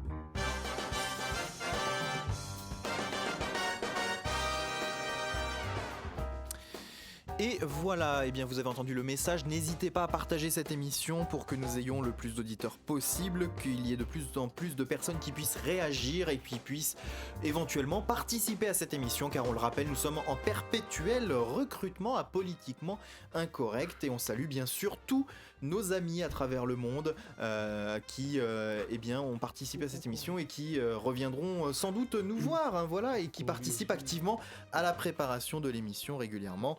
Voilà, ça c'est fait. On salue voilà, Hugo, Louise, Maxime à travers le monde. Qu'est-ce qu'il y a? J'adore quand tu fais ça parce qu'on salue à partout dans le monde. Alors Maxime, Hugo, Louise et Maxime. C'est vrai que je le fais toutes les semaines. Corée, Colombie, Normandie. Voilà, rappelons Maxime qui est en Normandie, mais enfin c'est vrai que c'est un peu lointain la Normandie. Hein, ça... Il est aux États-Unis. Ah, Nicolas. Nico, ben oui, mais je l'ai salué la semaine dernière, Nico. Chacun son tour alors. Chacun son tour, non mais ça va, on peut pas le faire toutes les semaines non plus. Hein. Il a participé que quelques semaines à l'émission, on va pas non plus exagérer. Hein. Non, On a parlé d'auditeur là. On salue évidemment Nico, on salue voilà, tous nos anciens camarades qui effectivement ont participé à cette grande aventure politiquement incorrecte et on l'espère qu'ils participeront encore. On va s'intéresser aux Oscars pour terminer. Vous le savez, c'est notre coup de projecteur. Chaque semaine, on s'intéresse, messieurs, toujours pareil. Si vous parlez dans vos micros, mais loin, on ne vous entend pas. Et ça perturbe notre auditeur. Qu'est-ce qu'il y a? Non, je disais nos auditeurs, mais l'auditeur qui est actuellement en train de nous écouter. Enfin, je veux dire, c'est lui qui écoute les. Ne rattrape pas, tu rames, mais là, c'est bon, t'es parti, t'as coulé là. C'est mort. Nous avons plusieurs auditeurs quand même. Jamais en même temps. C'est l'avantage des podcasts, messieurs. Non, oui, donc, coup de projecteur cette semaine, non pas sur un film, mais sur le scandale le scandale. C'est pas vraiment un scandale, c'est une polémique. Polémique. Waouh. Alors, la Des polémique des polémiques Oscars, effectivement. Je vais t'en parler. Eh bien, Je vais vas-y, t'en parler, Baptiste, parle-en nous. Laisse-moi en parler, merci. Parle-nous. Ah. Donc les Oscars de cette année, hein, donc, qui vont se passer, c'est la 88e cérémonie. Et donc il y en a eu beaucoup. Il y a moins de cérémonies des Oscars que d'émissions de Politiquement Incorrect. Qu'est-ce qu'on est fort. Oh là là. Il a fait une paralysie faciale là. Oui, il y a plus de neurones dans ton cerveau que d'atomes dans la galaxie. Mais bon. Donc les Oscars 2016, hein, qui vont se passer le 28 février 2016, donc c'est la 88e cérémonie. Et apparemment, semble-t-il, c'est la deuxième année consécutive où il n'y a pas eu de nomination pour un acteur ou une actrice noire, entre autres. Afro-américaine, ou en tout cas de minorité visible, on va dire. Voilà, histoire d'être un peu politiquement correct. Voilà. Donc cette année, donc en gros, là il y a eu une vingtaine de nominés, hommes et femmes compris cette année, et que des blancs. Et semble-t-il, ça gueule. Voilà. Les gens sont pas contents. On crie au racisme, on crie à la discrimination. C'est un grand drame social. Et le résultat, il y a eu un boycott. Il y a un boycott qui est en place où les célébrités partagent leur soutien au boycott ou non. Par exemple, dans les premières personnalités qui ont parlé un peu du problème, hein, donc Jada Pinkett Smith, la femme de Will Smith, hein, qu'on voit pas souvent en plus au cinéma ni à la télé, donc elle risque pas d'être nominée non plus, mais c'était une des premières à parler. Même son mari, on le voit de sur- moins en moins. Qui ça Will Smith. Will Smith pareil, Ouais, hein. Tu le verras très vite dans Suicide Squad. Oui, justement, mais apparemment, Un des c'est le derniers rôle qui films va de le sa finir. carrière. Ouais. Ouais, non, Ouais. c'est un suicide de sa Qui carrière. lui ça, c'est pas aussi, possible. d'ailleurs, fait partie du boycott. Oui, non, mais il fait partie du boycott. En même temps, il l'a dit. Il a dit de toute façon que ce serait bizarre s'il allait au boycott alors que sa femme n'y va pas. Et puis en plus, lui, il y va tranquille avec Charlize Theron pour je ne sais plus quel film qu'il a fait récemment en plus avec elle, où il n'a pas été nominé. Et il n'est pas content. Ensuite, bon, le soutien du boycott, hein, qui a été fait très récemment par Snoop Dogg, Michael Moore, hein, pas impressionnant du tout, et Spike Lee. Spike Lee, Nelson, attends, on va en parler beaucoup. On va en t'inquiète. parler, voilà. Donc Spike Lee qui a décidé donc de boycotter les Oscars cette année. Alors, mais Spike il a Lee, eu- qui est réalisateur américain-new-yorkais, qui a fait beaucoup de films sur les Noirs aux États-Unis, à l'époque Exploitation, tout ça. Ouais. Il est très attaché à la cause, en fait. Il est surtout. extrêmement attaché à la cause, et puis il est connu pour, par exemple, avoir fait Inside Man, des trucs comme ça. Voilà, pour parenthèse. Voilà. Excuse-moi. Donc Spike Lee qui boycotte les Oscars cette année alors que il va avoir un Oscar d'honneur. Il va avoir un Oscar d'honneur. Bon, ça c'est un peu, j'ai une pour le détendre un petit peu, peut-être qu'il en a Pour la eu un. cause. Pour Pour la la cause. cause. C'est un peu comme quand on dit à Julien Lepers qu'il va avoir une émission hommage sur France 3, quoi. C'est oui, tout à fait. Mais et donc voilà, par contre, alors, il y a plusieurs. Le truc, c'est ça, c'est qu'il y a eu plusieurs trucs. Le truc, c'est que là, les Oscars cette année, ils vont être présentés par Chris Rock, un humoriste américain, enfin, un noir américain, très connu, qui est là depuis très longtemps et qui a beaucoup de son humour en plus est basé sur un peu sur le communautarisme, hein, voilà, sur les différences vis-à-vis des certaines ethnies et les cultures qui se passent, tout ça. Et donc, il va être maître de cérémonie cette année. Alors, il va faire un petit discours au niveau de la polémique en introduction des Oscars. Ça, on espère que ça va être très marrant. Sinon, ça va être ultra tendu. Ça va être très très bizarre comme ambiance. Ça va pas passer une bonne soirée. Mais donc voilà, oui, donc Spike Lee, tout ça qui gueule. Spike Lee déjà qui avait fait. Ouais, Qui qui avait avait pas mal gueulé reproché. vis-à-vis de Tarantino, en plus. Ouais, il avait reproché plusieurs fois d'avoir vis-à-vis de Tarantino de lui reprocher en fait d'utiliser trop souvent le mot nègre. Et à ce moment-là, il y avait Samuel Jackson qui avait répliqué en disant ouais, il utilise peut-être le mot nègre, mais lui il fait des bons films, ce que Spike Lee ne fait plus depuis un moment. Voilà. En Mais effet, c'est vrai que petites Spike Lee, attaques. c'est un peu, c'est vrai que déjà ces films qui sortent, soit c'est des plagiats, je pense à All Boy, soit c'est des films qui sont un peu pas terribles. Le dernier bon film qu'il a fait, c'était quand même Inside Man qui date de 2008, je crois, 2007 peut-être, qui était très bien, mais ça date un peu si tu veux. Mais il est toujours dans les coups comme ça, voilà. Maintenant, si je peux ajouter une petite chose, c'est vrai que la polémique autour des Oscars, comme quoi c'est un truc un peu raciste, c'est un truc qui date d'il y a très longtemps. Déjà dans les années 50, il y avait cette histoire avec une actrice amérindienne qui avait été nommée, et, à l'époque, comment il s'appelle l'acteur de John Wayne, voilà. John Wayne avait refusé de lui remettre son Oscar en disant c'est intolérable, etc., etc. Il y avait eu tout un truc comme ça. Oui, non, mais voilà, il y avait eu on a beaucoup reproché aux Oscars au fil des années d'avoir été quelque chose de raciste. Maintenant, c'est vrai que là, ce qui a été fait, je pense que je vais laisser Baptiste embrayer là-dessus, mais c'est-à-dire qu'en fait, le reproche qui était derrière, ce qui a été compris par l'Académie des Oscars, Baptiste c'était commence à aussi manger d'être son quelque micro, chose là. de vieillissant, de pas assez représentatif du monde du cinéma, notamment vis-à-vis des minorités. Alors Non. Baptiste, on t'écoute C'est pour bon. la suite. Ah, il va Formidable. aller à bout de tes Donc doigts. voilà. donc voilà, le boycott. Après, donc il y a eu quelques célébrités aussi qui ont commenté, par contre cette fois en désaccord avec le boycott, hein. Bon, malheureusement, c'est des blancs. Voilà. Ouais, mais homosexuel. Non, pas tant. Non, même pas. Alors justement, dis-toi que non, mais j'y reviendrai après. Vas-y. Donc, alors on a eu comme exemple, par exemple, Michael Caine. Michael Voilà. Caine, hein, acteur anglais. Alors, allez, remettez-vous. Non, mais c'est le monde du showbiz, hein. Non, mais si vous commencez à rigoler C'est dès qu'on dit le le mot monde du- gay, Non mais c'est trop bien parce que Mathis il fait bon ils sont blancs oui mais homosexuels genre le truc c'est comme que c'est Non, mais comme- attends, non, bah, non, mais il y a c'est eu- partie non, des mais minorités en plus. Voilà, ça fait c'est pour partie ça. des minorités, et malgré tout, il y a déjà eu polémique, enfin, il y en a encore toujours, il y a toujours plus ou moins, mais comme ça gueule un peu moins au niveau de la communauté homosexuelle au cinéma. Faut dire, ça se voit moins. Ça gueule, mais on a eu Neil Patrick Enfin, Harris. attends, Non, mais oui. on a eu Neil Patrick Harris qui avait présenté les Oscars il y a quelques années. Mhm. Neil Patrick Harris qui joue Barney Stinson de la série How I Met Your Mother et homosexuel. Et il avait présenté le truc, En boitant, c'était hein. une bonne année. Non, Oh, il, Marc. il patine. Le fion. Non mais voilà. Et donc Michael Caine, hein, Michael Caine, grand acteur qui a joué plus récemment pour les plus novices d'entre nous, il a joué Alfred dans les derniers Batman, dans la trilogie de Christopher Nolan. Voilà, donc qui a dit, bien sûr, on ne peut pas voter pour un acteur juste parce qu'il est noir. Il a dit, voilà, donc il a dit aux acteurs, à la communauté noire américaine, il leur a dit d'être patient. Il faut être patient. Lui, ça lui a pris des années avant d'avoir un Oscar. Voilà. Donc, Oh, non, mais c'est pas en 4 ans qu'ils vont commencer à en avoir un. Mais voilà, après, en gros, il faut relativiser.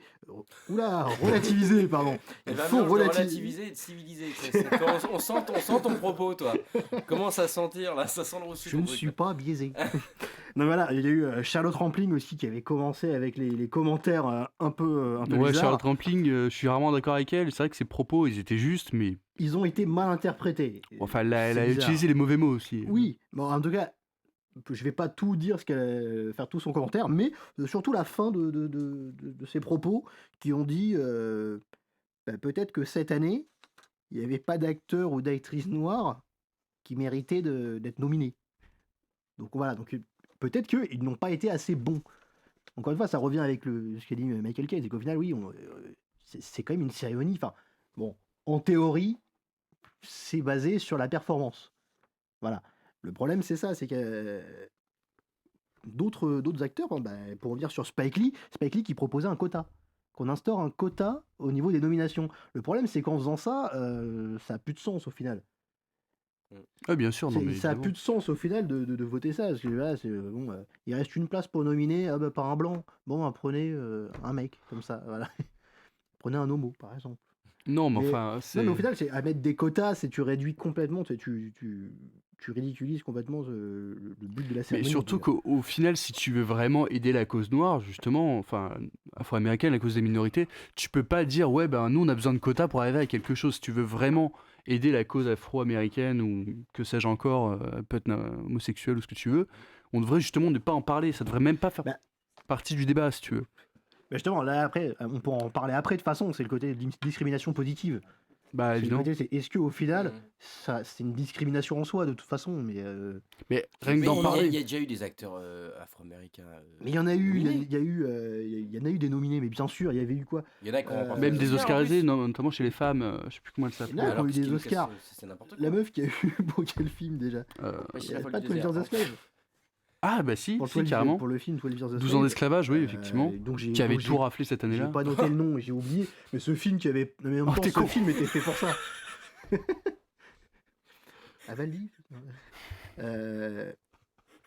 Bon, après, on a eu d'autres. On a encore d'autres. Il y a eu le producteur Gérald Mollen qui fait partie des membres qui votent, qui choisit les nominés donc aux Oscars. Lui-même qui a eu un Oscar pour meilleur film en plus, Liste de Schindler. Sérieux? Oui, absolument. Je te le dis. Ah bah, ouais, Bon, ouais. après, tu sens un lien entre Liste de Schindler, 12 Years a Slave. C'est pas des films de divertissement. C'est des films pour Ouais, quand même. Si. c'est les films, c'est la pêche à l'Oscar C'est avec vrai. une petite cause derrière. Bon. Et qui a dit, voilà, et lui-même a dit bon, que les boycotteurs, c'était des enfants gâtés qui criaient au racisme. Que voilà, dès qu'au final, c'est des gens, dès qu'au final, personne, ils voient qu'il n'y a pas quelqu'un de leur communauté qui est dans les listes, tout de suite, ça gueule et ça utilise, bon, bien sûr, le plus grand argument du monde, voilà, ton ethnie, ça crie au racisme directement. Ça arrive, hein, pas que les Noirs qui font ça d'ailleurs. Il y en a d'autres qui font ça. On a une question d'Olivia du 91 Ah. qui nous demande On la salue. qui nous demande est-ce que c'est pas parce qu'on ne donne que les meilleurs rôles finalement à des blancs que c'est eux qui raflent tout aux Oscars ou qui sont nominés? Ou pas. Non, Ou non, pas, au je final. crois que non, c'est pas du tout une question de ça. Je crois qu'il y a un autre. Morgan Freeman. Non, mais regarde, Morgan Il a Freeman, le jamais mec eu est de dans tous les premier films. rôle. Si, il en a. Il est... En même temps, c'est un très bon second C'est même rôle. pas une question de ça. Par contre, il y a un truc qui est vrai, c'est qu'aux États-Unis, le cinéma est quand même très sectaire. Si tu veux, les Noirs généralement ont tendance à faire leurs films entre eux. Là, je vois cette année, il y a eu un film de Noirs, c'était Straight Outta Compton. Non, mais c'est vrai. Fait avec que des acteurs noirs, etc., etc. Le film qui était tout à fait correct, même s'il cassait pas trois pattes à un canard. Et du coup, oui, c'est vrai que le cinéma a tendance à être sectaire. Il y a toute cette branche de la blaxploitation des années 70-60 jusqu'aux années 80, où c'est des films faits par les Noirs pour la communauté noire, etc., etc. Et c'est un truc qui est beaucoup resté dans la culture américaine. Un truc qu'on n'a pas en France. Mais bon, aux États-Unis, c'est quand même très très présent. Donc effectivement, dans leur quota, je peux comprendre qu'ils veuillent des quotas, si tu veux. C'est quelque chose qui s'explique dans leur culture à eux. Maintenant, Ouais, est-ce mais que non, c'est le quota, juste? ridicule. Non. Non. Mais est-ce que derrière, il n'y aurait pas une façon de faire quelque chose, notamment donner plus de place aux acteurs noirs au sein d'Hollywood? Non, j'aurais tendance à dire oui, même si dans les faits, ce serait un peu forcé la chose. C'est-à-dire qu'un rôle, ça ne doit pas être défini selon la couleur de ton acteur, si tu veux. C'est s'il y a un rôle, que cet acteur-là est performant, qu'il offre une bonne prestation, déjà il décrochera le rôle. Puis voilà, après, c'est tout un système de publicité autour d'un acteur, de production, etc., qui fait que maintenant, on ne pourra pas changer le système et tout. Et je peux dire, Si, si, enfin, mais tu Baptiste. peux pas faire un quota, tu peux pas. C'est comme si non, on, faire un non, mais quota, c'est c'est comme pas si la on te réponse. filait au final une médaille pour participer, quoi. C'est ridicule. On t'a mis là juste pour être là. T'as mis là parce que voilà. t'es ça.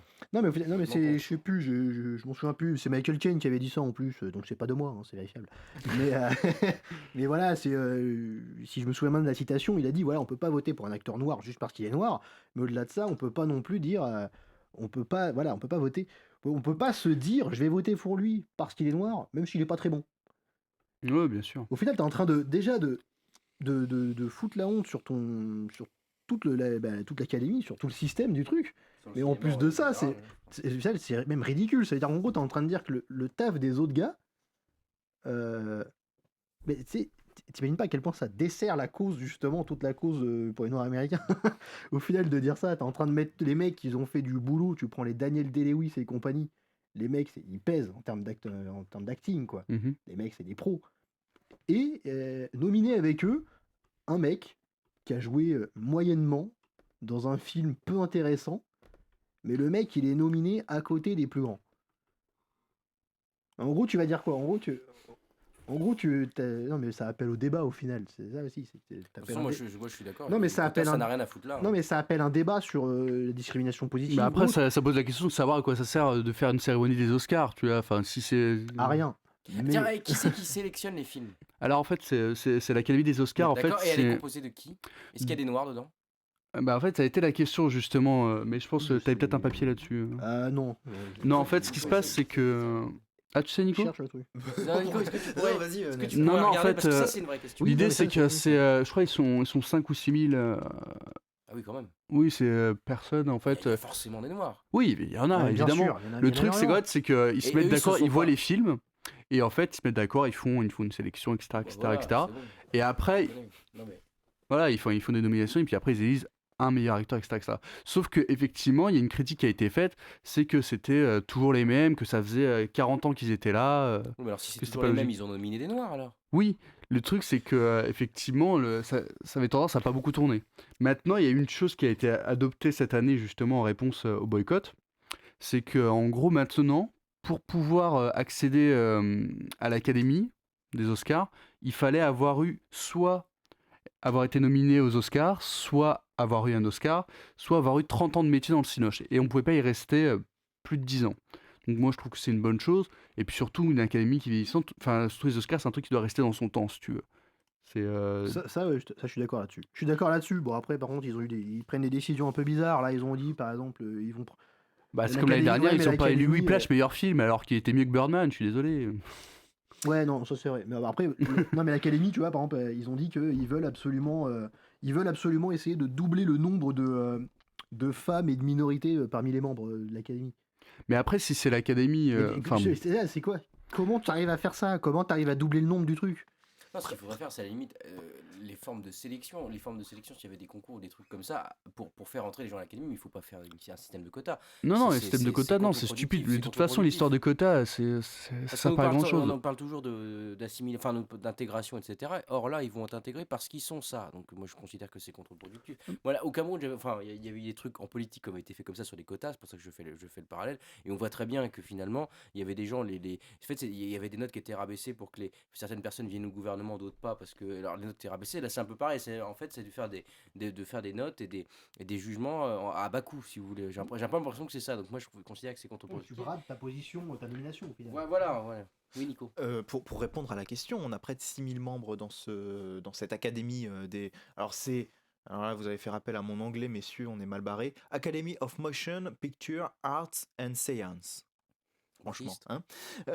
Et donc, on a dans cette... Non, parce qu'il faut quand même préciser, on a des acteurs, c'est eux qui composent évidemment le plus gros vivier. En 2010, il y en avait 1200 acteurs, un petit peu plus.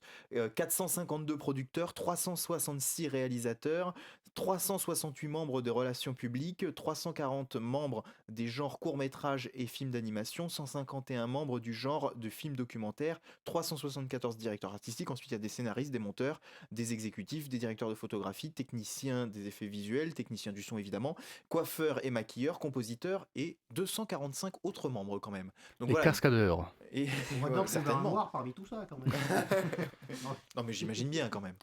Oui, alors Clint Eastwood, il a parlé aussi sur Ah. sur la polémique. J'ai Alors pas Clint entendu. Eastwood, il l'a avoué lui-même, par contre, il est pas trop au courant. Le mec, il avait envie de dire un truc. Clint Eastwood, il a dit voilà, tout ce que je sais, c'est qu'il y a des milliers de people. J'entends dire rien. Il y a des milliers de personnes dans l'académie, et la majorité d'entre elles ont jamais gagné d'Oscar. Voilà, en gros, et elle gueule pas.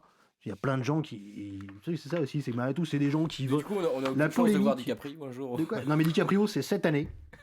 Il l'aura. Non, c'est Tu l'ours. penses C'est l'ours Ah, qui l'aura. Franchement, ça devient chiant. Ça fait quoi, 5 ans qu'on se fout de sa gueule parce qu'il en a pas. Ah, mais à Ça ça, devient- c'est une chaque galère. fois, mais Et il est là, à pour quel ça, film il quoi. pourrait l'avoir? The The Revenant. Revenant, ouais. Avant de nous quitter, messieurs, on nous signale une erreur. On dit tout le temps, et c'est vrai, hein, les nominés sont, etc. Et en fait, eh bien, pour désigner un artiste retenu dans une sélection, on doit dire sélectionné ou nommé en langue française, puisqu'on passe d'une académie à une autre, c'est l'Académie française qui nous dit ça. Chaque année, à l'occasion des remises de prix à des cinéastes, acteurs, musiciens, etc. Le terme nominé revient chez les présentateurs et commentateurs, et on l'a utilisé ce soir. Rappelons que ce terme emprunté de l'anglais est depuis longtemps proscrit, le français ayant formé nomination à partir du verbe nommer. Donc voilà, on doit dire sélectionner ou nommer, et on se couchera moins bête ce soir. Bien, autant pour moi, hein, pour mon franglais. Mais... N'est-ce pas Mais c'est vrai qu'on a l'impression en plus quand on dit les nominés, enfin ça nous semblait tout à fait logique, mais pas du tout.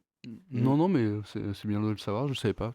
C'est Olivia du 91 qui nous l'a fait passer cette Elle est information. très active ce soir, Elle est Olivia. très active, faudrait l'inviter un soir. Ouais, en plus, elle a un canapé où elle pourra s'allonger éventuellement. Formidable, on a un 4e siège sinon autour de la table. Non, mais pas trop de minorité. Pas trop, on en a besoin pourtant. Non, mais après, voilà. C'est vrai qu'il y a une place qui est libre, hein, c'est dommage, tu vois. C'est sûr, effectivement. Messieurs, En c'était même tout temps, le Baptiste. 91, c'est pas à côté. hein.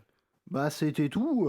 Oui, enfin après je pense que bon, en soi les Oscars c'est peu intéressant, mais ça a apporté ça pouvait ouvrir un débat beaucoup plus intéressant, tel que justement la discrimination positive, tout ce qu'il y a eu ce débat au niveau du racisme plus ou moins conscient ou inconscient qui peut se passer. Hein, Et c'est l'intérêt de cette rubrique qu'on a mis en place depuis la rentrée de janvier, hein, Ouais. d'effectivement ouvrir ce qui peut se passer dans le monde du cinéma, des arts, à Pose la société. question, mais on n'y répond pas du tout. Bah, chacun y a donné son On n'a pas opinion, le temps. hein, on a bien compris Oui, le vôtre. bien sûr. Non, mais Tu- après, c'est vrai que nous, on est tous blancs, caucasiens, tout ça. Oui, en Donc plus, peut-être oui. qu'on a un avis qui est un peu. Caucasien. Caucasien, je te jure. Ouais, bien sûr.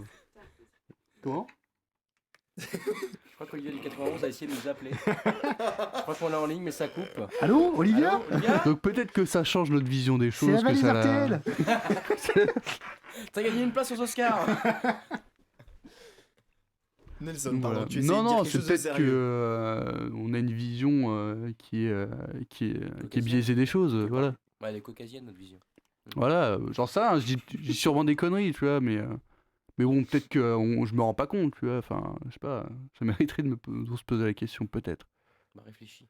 Ce sera une J'ai autre envie- émission. j'ai envie Est-ce que d'avoir le Nelson résultat raconte la de semaine J'ai la envie de prochaine. dire, non, mais peut-être que si j'avais été noir, j'aurais peut-être eu un truc différent, je ne sais pas.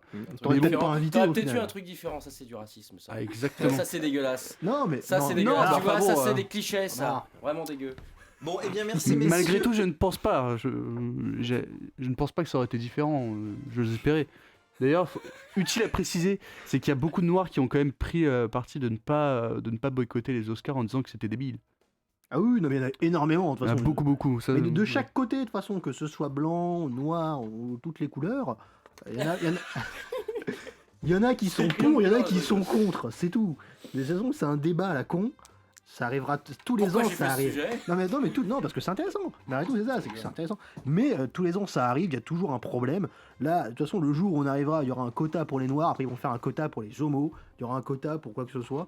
C'est ça aussi, il y aura toujours quelqu'un qui voudra sa part du gâteau et qui Un voudra quota pour les forcer dents. son entrée dans le truc. C'est tout. Eh ben, ce sera le Les mot de la homosexuels, fin. c'est normal. Merci beaucoup, messieurs. Quoi Merci. Oui, Marc. Ah non, j'ai rien dit. Merci Marc, merci Baptiste, merci Nelson, merci à tous les participants, à ceux qui ont permis de préparer cette émission, et je pense à Hugo qui nous a fourni une partie des thèmes de ce soir, à Olivia également effectivement qui nous en a Olivia, pas c'est pas vous. fourni un ce soir. Rattrape-toi.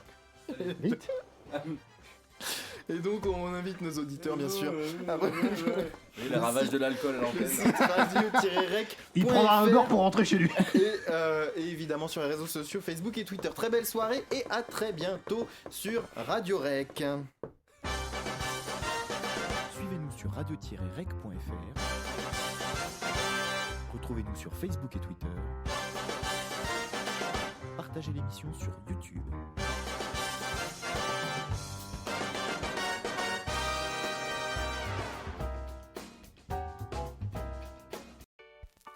Radio Rec.